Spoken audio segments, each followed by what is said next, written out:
এই নিম্নোক্ত ব্যক্তিদের মাধ্যমে গঠিত হয়েছে। তো এখানে আছেন তরিকুল ইসলাম, আরমান হুসাইন, জহিরুল ইসলাম, আরিফুল ইসলাম বিজয়, শুভ আহমেদ, উম্মা উসওয়াতুন রাফিয়া, আশিকুর রহমান জিম, সাইফুর রহমান খান, মোতাসিম বিল্লাহ মাহফুজ, কাশেম আল নাহিয়া, জানে আলম অপু, শামসুদ্দোহা শাকিব। কোনো সেল প্রধান আছে নাকি সবাই সদস্য? আমাদের এখানে 12 জন সদস্য, সবাই সদস্য। এখানে সেল প্রধান। শহীদদের বিচারের যে বিষয়টা, শহীদদের বিচার, শহীদদের হত্যার বিচার এবং এর ত্বরান্বিতকরণের জন্য আমাদের কিন্তু একটা সেল গঠন হয়েছে আরো আগে, জাস্টিস ফাস্টেনিং সেল। সেটা কিন্তু বিশেষভাবে এই আওয়ামী অপরাধী যে যারা হত্যাকাণ্ড ঘটিয়েছে জুলাই অভ্যুত্থানে তাদের বিচারের জন্য কাজ করছে। আমাদের মানে কাজের পরিধিটা হচ্ছে এক্সটেন্সিভ। আমরা শুধু ওই বিচারের বিষয়টা নিয়ে কাজ করছি না, আমরা এর পাশাপাশি বিচারাঙ্গন, বিচার বিভাগের সংস্কার এবং আওয়ামী ফ্যাসিবাদীদের বিভিন্নভাবে বিচারাঙ্গনে চিহ্নিতকরণ এবং ওই তাদের বিরুদ্ধে ব্যবস্থা গ্রহণের বিষয়ে কাজ করছে। পাশাপাশি আমাদের আরেকটা পরিধি আছে যে বৈষম্য বিরোধী ছাত্র আন্দোলনকে as a platform legal help করা এবং আইনি সহায়তা এবং পরামর্শ প্রদান, এটাও কিন্তু আমাদের অন্যতম একটা অবজেক্টিভ। আর যে বিষয়ে কথা বললেন আপনি, যে হচ্ছে এই বিচারহীনতার যে একটা সংস্কৃতি যে এখনো পর্যন্ত রয়ে গেছে, এই যে বিভিন্ন জায়গায় এখন আমরা যেটা দেখছি যে হত্যাকাণ্ড করছে, সমন্বয়ক হোক, বিভিন্ন ফ্যাসিবাদ বিরোধী যারা আন্দোলনে সম্পৃক্ত ছিল তাদের উপর যে হত্যাকাণ্ড করছে, এটা নিয়ে আমরা কনসার্ন। এবং অ্যাজ আ লিগ্যাল সেল আমরা অবশ্যই চাইবো এবং কাজ করবো যেন এই হত্যাকাণ্ডগুলো যেন অ্যাড্রেস করা হয়, এগুলোর জন্য সুষ্ঠু বিচার সম্পন্ন করা হয়, সেটা আমরা চাইবো। বাংলাদেশের হাইকোর্ট কর্তৃক এই 13 সংশোধনীর যে বাতিলের রায় দেওয়া হয়েছে, সে বাতিলের রায়ের মাধ্যমে এই দেশের ফ্যাসিবাদের ভিত্তি স্থাপন হয়েছে। তো সেক্ষেত্রে এই বিচার বিভাগ আওয়ামী শাসন আমলের এই 15 বছরের দুঃশাসন এবং সার্বিক অবিচার অনিয়মের ক্ষেত্রে একটি বিশেষ সহযোগী প্রতিষ্ঠান হিসেবে কাজ করেছে। তো আমাদের অন্যতম লক্ষ্য থাকবে যে বিচার বিভাগের স্বাধীনতা নিশ্চিত করার মাধ্যমে এবং বিচার বিভাগীয় প্রতিষ্ঠানগুলো সংস্কার আনয়নের মাধ্যমে একে পূর্ণভাবে স্বাধীনভাবে পরিচালিত করার ব্যবস্থা গ্রহণ। দ্বিতীয়ত, আমরা যেটা দেখেছি এই দেশের আইন অঙ্গনের নানা দেশি বিদেশি প্রতিষ্ঠানে ফ্যাসিবাদের দোসররা নানা সময় তাদের কার্যক্রমের মাধ্যমে আওয়ামী ফ্যাসিবাদকে সাহায্য করেছে। যদি আপনাদেরকে উদাহরণ হিসেবে আনতে হয়, যে জাতিসংঘের ইউএনডিপি অর্গানাইজেশনে রেদওয়ান মুজিব সিদ্দিক ববি ছিলেন স্ট্র্যাটেজিক অ্যাডভাইজার পদে। তো এরকম এই বিশেষ দেশি বিদেশি সংগঠনগুলোর প্রধান পদগুলোতে এই পলিটিসাইজেশন, সেটা কিন্তু এই সংগঠনগুলোর পারপাসগুলোকে ব্যাহত করেছে। যে জন্য আমরা দেখতে পেরেছি এই যে আওয়ামী দুঃশাসনে এই মানবতা বিরোধী এবং গুম খুন হত্যা এই অপরাধগুলোকে এই অর্গানাইজেশনগুলোর যারা রিপ্রেজেন্টেটিভ ছিলেন, এই দেশে যারা কর্মরত ছিলেন, তারা বাইরে মিস রিপ্রেজেন্ট করেছেন।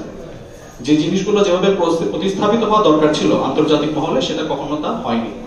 তো এই উদ্দেশ্যে আমরা আমাদের অন্যতম লক্ষ্য থাকবে এই দেশি বিদেশি সংগঠনগুলোর মধ্যে আওয়ামী দোসর যারা আছেন তাদেরকে চিহ্নিতকরণ এবং তাদের বিরুদ্ধে যথাযথ শাস্তিমূলক ব্যবস্থা গ্রহণে কাজ করা। তৃতীয়ত, জুলাই অভ্যুত্থানে আমরা জানেন যে হচ্ছে 2 সহস্রাধিক শহীদ এবং 22 সহস্রাধিক আহত আমরা দেখেছি। তো তাদের পরিবারকে সার্বিকভাবে আইনি সহায়তা প্রদান আমাদের একটা অন্যতম লক্ষ্য এবং তাদের পরিবারকে আইনগতভাবে সহায়তা করার মাধ্যমে আমাদের যে একটা দায়বদ্ধতা, সেই দায়বদ্ধতা থেকে আমরা কাজ করতে চাই। আর চতুর্থত, বৈষম্য বিরোধী ছাত্র আন্দোলন এই যে ফ্যাসিবাদী ব্যবস্থার বিলোপ এবং নতুন রাজনৈতিক বন্দোবস্ত নিয়ে যে কাজ করছে, তাদের লক্ষ্য, উদ্দেশ্য এবং পরিকল্পনায় আইনগত সহায়তা এবং আইনগত পরামর্শ আমরা এই লিগ্যাল সেল প্রদান করব।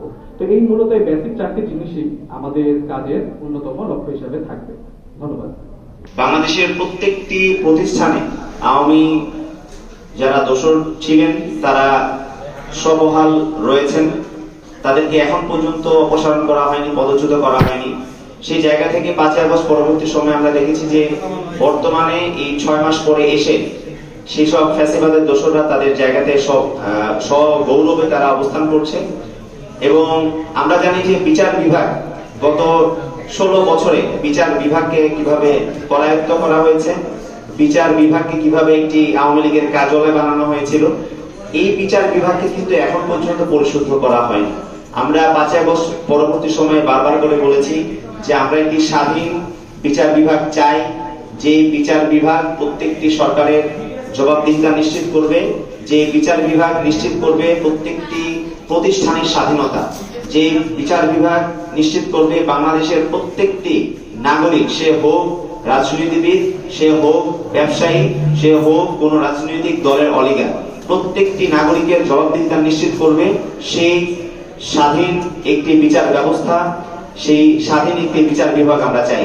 কিন্তু অত্যন্ত পরিতাপের বিষয় যে আমরা দেখতে পেয়েছি যে গত এই 16 বছরে আওয়ামী ফ্যাসিজমের যে সময়টিতে গত 16 বছরে আমরা দেখেছি যে বিচার বিভাগের প্রায় 80% বিচারপতি ছিলেন আওয়ামী মদতপুষ্ট। তারা নিয়োগ পেয়েছে আওয়ামী পন্থী হিসেবে, কিন্তু এখন পর্যন্ত তাদেরকে পদচ্যুত করা হয়নি। আমরা বারবার গিয়েছি, আমরা বারবার দাবি জানিয়েছি যে সেসব আওয়ামী মদতপুষ্ট বিচারপতিদেরকে পদত্যাগ করাতে হবে। শুধুমাত্র উচ্চ আদালত নয়, উচ্চ আদালতে যারা বিচারপতি যারা ছিলেন শুধু তাদেরই অপসারণ নয়, ঠিক একই সাথে আমরা দাবি করেছিলাম নিম্ন আদালতে যারা দিনের পর দিন নগ্নভাবে আওয়ামী লীগকে তারা সমর্থন জুগিয়েছে, আওয়ামী লীগের দলদাস হিসেবে কাজ করেছে, সেসব চিহ্নিত আওয়ামী মদতপুষ্ট বিচারককে অপসারণ করতে হবে। সেটি ছিল আমাদের একটি দাবি এবং আমরা আজকের এই সংবাদ সম্মেলনের মাধ্যমে আমরা সেই দাবিটি করছি। ঠিক একই সাথে আমরা বলতে চাই যে 5ই আগস্ট পরবর্তী সময়ে আমরা দেখেছি যে শহীদি পরিবারের মামলার যে মেরিট, সেই মেরিটকে নষ্ট করার জন্য বিভিন্ন সারা বাংলাদেশের মধ্যে একটি মামলা বাণিজ্য শুরু হয়েছিল। এই মামলা বাণিজ্যের মাধ্যমে শহীদি পরিবারের ন্যায় বিচার পাওয়ার জায়গাটিকে নষ্ট করে ফেলা হয়েছিল। সেই জায়গা থেকে আমরা বলতে চাই যে মামলা বাণিজ্য যারা করেছে তাদেরকে চিহ্নিত করে তারা যে দলেরই হোক, যে মতেরই হোক, যে গোষ্ঠীরই হোক, সেই সব ব্যক্তিদেরকে অবশ্যই কাঠগড়া দাঁড় করাতে হবে। সেই সব ব্যক্তিদেরকে বিচার করতে হবে যারা মামলা বাণিজ্যের মতো একটি জঘন্য বিষয় সামনে নিয়ে এসে এই বিচার প্রক্রিয়াকে তারা বাধাগ্রস্ত করেছে। ঠিক একই সাথে আমরা বলতে চাই যে বিচার বিভাগের স্বাধীনতা নিশ্চিত করার জন্য আমরা আইন অঙ্গনের শিক্ষার্থী হিসেবে আমরা যেটি মনে করি অবশ্যই বাংলাদেশের বিচার বিভাগের মধ্যে একটি বিচার বিভাগীয় একটি সচিবালয় প্রতিষ্ঠা করতে হবে। আমরা মনে করি যে কাল বিলম্ব না করে অতি দ্রুত সময়ের মধ্যে সেই বিচার বিভাগের জন্য সচিবালয় প্রতিষ্ঠা করতে হবে। ঠিক একই সাথে আমরা বলতে চাই যে বাংলাদেশের প্রত্যেকটি ইন্টারন্যাশনাল লিগ্যাল অর্গানাইজেশন যেগুলো রয়েছে, যেগুলোতে এখন পর্যন্ত আওয়ামী দোসররা যারা সেসব অর্গানাইজেশনগুলোকে, ইন্টারন্যাশনাল অর্গানাইজেশনগুলোকে তারা আওয়ামী লীগের একটি স্থায়িত্ব লাভের অর্গান হিসেবে কাজ করেছে, সেসব জায়গাগুলোতে, সেসব সংস্থাগুলোতে এখন পর্যন্ত যারা আওয়ামী লীগের দোসররা যারা রয়েছে তাদেরকে অপসারণ করতে হবে। বাংলাদেশের বিচার বিভাগের প্রত্যেকটি জায়গা থেকে আওয়ামী লীগকে যারা গত 16 বছর ধরে ক্ষমতায় বসিয়ে রাখার ক্ষেত্রে সহায়তা করেছে সেসব ব্যক্তিদেরকে অবশ্যই অপসারণ করতে হবে।